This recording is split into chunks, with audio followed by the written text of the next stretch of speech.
So let's check out these worksheets that we have here. I need a copy because I don't have a copy of them. There you go.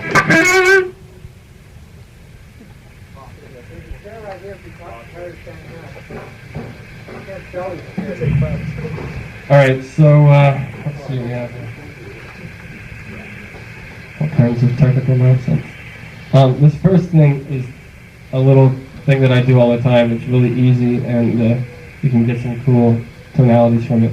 And if you take like a basic arpeggio shape, like basic triad, and you can tap notes above it. So if you have A major, you can tap an A and get one octave arpeggio, or you can like tap G sharp and get a major 7 tonality, or whatever other note you want to tap, you can get different tonalities. So you have like,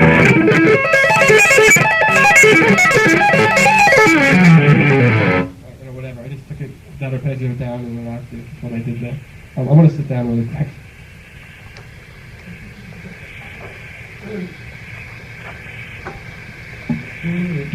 All right, here we go. Now I'm sitting, ready to rock. Okay, so what I have there is the major shape and the minor shape, and you can kind of check it out.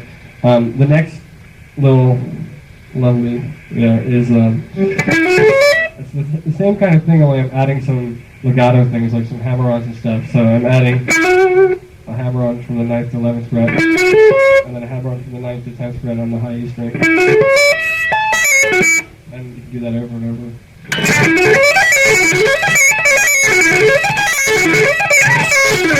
And you can slide and whatnot.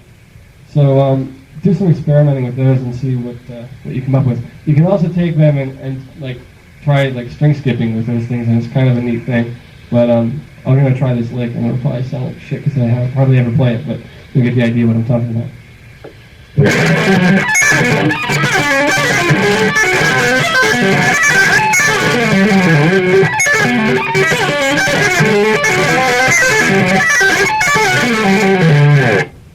String skipping thing where I'm taking those arpeggios and using them in a string skipping fashion. So I'm starting out by a little triplet on the low E string and then jumping up and doing a high arpeggio and jumping around. But licks like that where you're tapping, your hand's always over here. A lot of times if you have like a string dampener or something to kind of quiet the strings, it helps. So I don't know where I would use a lick like that though in a song. It's just the kind of thing where I wanted to see if I could come up with something really stupid, and throw it together. Because I don't know, I wouldn't put that in the middle of one of my vocal songs. So let's see, what else do we have here? Some more fun little arpeggios. On the bottom, it's a string skipping kind of thing. It's a G major 6 arpeggio, and I'm doing some tapping there. So I'm picking G, the downstroke on the 10th fret, and then I'm hammering on to D, E, and G on the 3rd string, and then tapping with my right hand.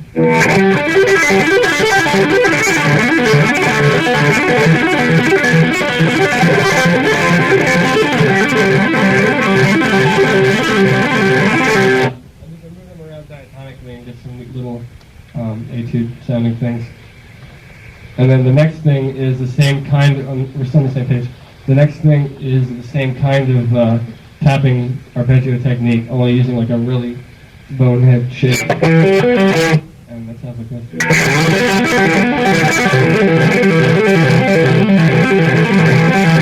And you can move those around in the same way that I did the other arpeggios. Any questions on that? On that stuff? Alright. Okay, let's see. Some more arpeggios on here. And let's skip the first thing, because I don't even remember what that is. You can check it out on your own. And in the middle here we have some 3-octave arpeggios. And they're kind of cool because you can move them around in a diatonic way. And they sound real hip.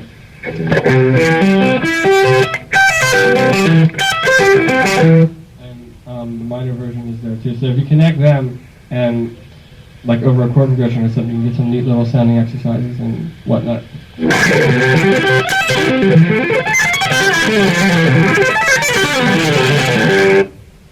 like what I'm doing there is just kind of taking those shapes and combining them with like, some legato type shapes and moving them around.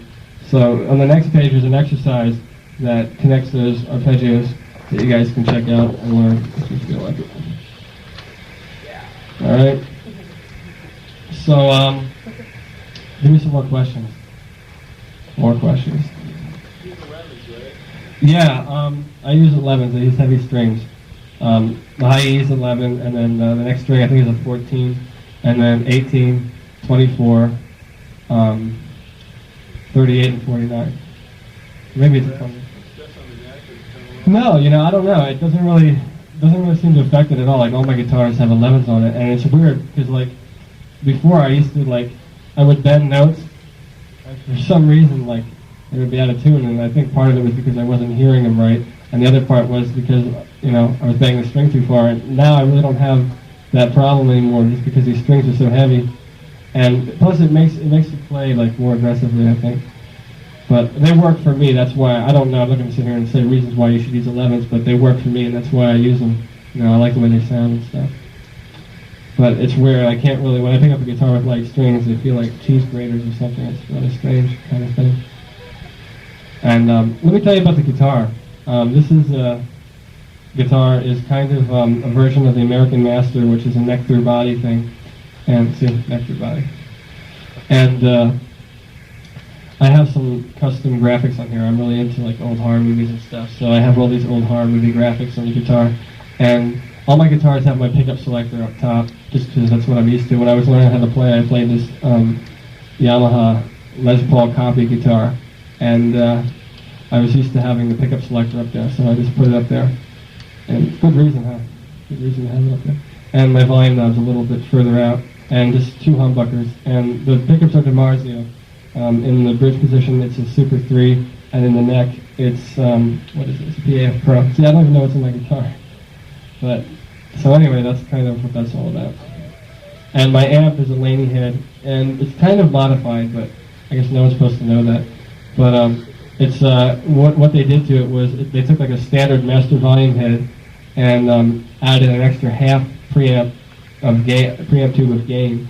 So I have my settings, my master's on 4 and the preamp's on 6, and I still have tons of gain. It's tons of gain and stuff. And if you turn the volume down low, you can get clean little chords and whatnot. So the other thing too is speakers are really important. You definitely, whatever cabinet you definitely have to have the 25-watt selections in there. And so just keep that in mind. I thought you might want to know that. So any questions on gear or anything? My setup is pretty simple because all I have is my guitar, my cord, and my amp, so not much can go wrong. I have been using this thing called the Roto Vibe, which is really neat. I didn't bring it, I should have brought it, but it's Jim Dunlop company makes that, and it's the old reverb, the old amps that had the tremolo settings on them. You can have that weird, funky tremolo. You can do it with this pedal. If you push the pedal in and out, you get different kinds of chorusing and tremolos and vibrato things. It's really cool. So I use that and a wah-wah pedal, and that's pretty much the whole thing. Yep. I noticed you got some frets scalloped there. Are those just the last 4 that are scalloped? Yeah, just the last 4. Do you ever play with the full scallop neck? Mm-hmm. I don't have any guitars that have them like that. I tried to do it myself once, and I totally ruined the guitar. That's a good one too. Huh? I've heard that from a few people. Yeah, it's fun though. It's fun to ruin guitars. Sometimes they deserve to be fun. You sound good back to your neck. Huh? You sound back to your Yeah, there's no finish on the necks too. And the most important thing about this guitar is that there's a graphic on the back too, Vincent Price. So that's really the key to the sound of the guitar is the graphic. So when you get an Ibanez guitar, make sure that you get a graphic. Certain graphics sound a lot better than other graphics.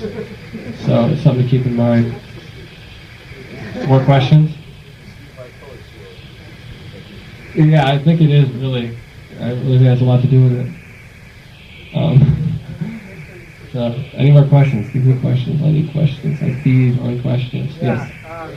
Do you have a strong theory background, or what? Kind of strong, I mean, I know open D chords and stuff, and C, and D major. So, I mean, no.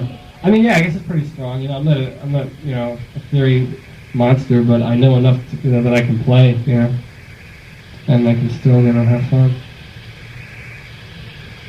Doesn't it sound great, like the ocean kind of thing? So